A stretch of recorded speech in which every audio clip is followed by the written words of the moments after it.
Bonjour et bienvenue dans le plan culture. Vous vous demandez comment devenir acteur porno, alors sans plus attendre, pénétrons dans le vif du sujet. Acteur porno. C'est le rêve de beaucoup d'hommes de pouvoir être payé pour chevaucher sans vergogne de belles créatures. Cependant, c'est comme pour les jeux à gratter, il y a beaucoup de participants et au final, il n'y a qu'un seul gagnant. Les autres, du coup, peuvent se gratter. Enfin bref, le porno, on y rentre comment? Wesh, par derrière. Oh ouais. Raté, jeune homo sapiens. Pour tout vous dire, le porno est un milieu particulier. Ne pensez pas y rentrer aussi facilement que si vous alliez acheter une baguette de pain à la boulangerie. Bonjour, je voudrais une baguette de pain, un éclair au chocolat, un contrat de travail, une double éjac faciale sur votre belle miche de madame de la boulangère. Encore raté, ça ne marche pas comme ça. De plus, gardez à l'esprit que c'est un métier de l'audiovisuel. Vous allez donner votre image à la production, donc soyez conscient que vous pourriez donc être vu et reconnu. Et oui, même vos voisins d'à côté, vos parents, vos employeurs, de la gentille dame du bout de la rue jusqu'à votre concierge, tout le monde est susceptible de vous reconnaître et même de vous juger.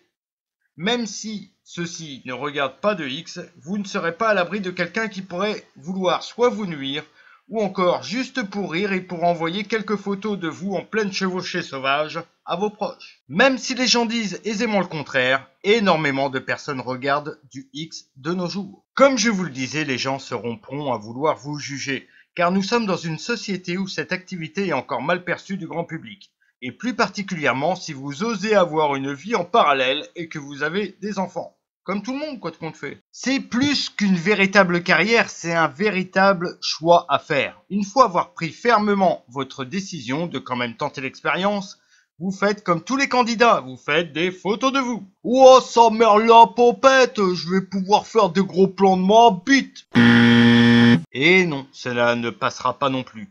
Déjà, ce n'est pas ça qui fera votre charme à l'écran, et surtout, gardez en tête que ce sont les hommes qui vous casteront, en général. Donc faites-nous de belles photos de visage et en pied de vous, c'est-à-dire en entier. Car je connais personne qui kifferait recevoir 5000 photos de bites par jour sur sa boîte mail.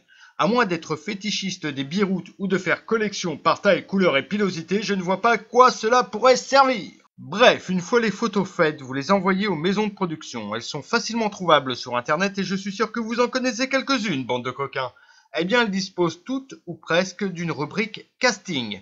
Pour la plupart, il y a aussi un formulaire à remplir. Il va de soi que si dans vos motivations vous dites juste que vous voulez butiner de belles fleurs, cela ne fonctionnera pas. À partir de là, vous attendez. Et vous attendez encore. N'allez pas les harceler pour avoir une réponse. Juste attendez. C'est vrai, ils n'ont pas reçu que votre candidature ce mois-ci ou même ce jour-ci. Comme vous avez pu le voir, c'est très facile et à la portée de tout le monde. N'allez pas harceler non plus les actrices. Elles ne sont pas Pôle emploi, si je peux m'exprimer ainsi.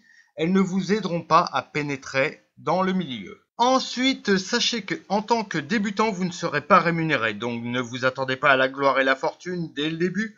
Ne demandez pas combien c'est payé, c'est que dalle. Tant que vous n'aurez pas fait vos preuves en tout cas. En plus de cela, ne demandez pas au réalisateur si la nana est bonne. Ils ne vous le diront pas. Ne pensez pas non plus que vous aurez le choix entre telle ou telle actrice. C'est un travail. C'est un travail. Et donc la libido n'entre pas en ligne de compte. Ton job, c'est d'être en érection et d'éjaculer quand on te le demandera. Que vous vouliez travailler chez des prods amateurs ou professionnels, la règle numéro 1, c'est protégez-vous. Sachez qu'un test HIV sera demandé au minimum et bien souvent un full test avec les hépatites et toutes leurs copines nommées MST et IST, maladies sexuellement transmissibles et infections sexuellement transmissibles, qui ne sont pas les mêmes en fait, avant de vous faire tourner. Si besoin, demandez à votre médecin, il saura de quoi il s'agit. Après toutes ces précisions et recommandations, vous voulez quand même avoir plus de chances d'être sélectionné, alors voici un conseil supplémentaire. Essayez dans la mesure du possible à vous introduire en tant que couple dans les productions amateurs. Ce serait plus simple. Je ne donnerai pas de nom de production, vous en connaissez je pense. Donc si vous avez une femme ou un plan fion que ça tente, sautez le pas à deux et ainsi vous aurez plus de chances de vous faire connaître par la suite. Voilà, ce sera tout pour ce plan culture. J'espère que cela vous plaira. Si c'est le cas, n'oubliez pas de laisser un pouce bleu. Vous pourrez aussi poser des questions en commentaire, toutes celles qui vous passeront par la tête. Partagez cette vidéo à vos amis si cela peut les intéresser. Vous en connaissez sûrement des personnes que cette voie tenterait. Et moi, je vous dis à bientôt dans un nouveau Plan Culture.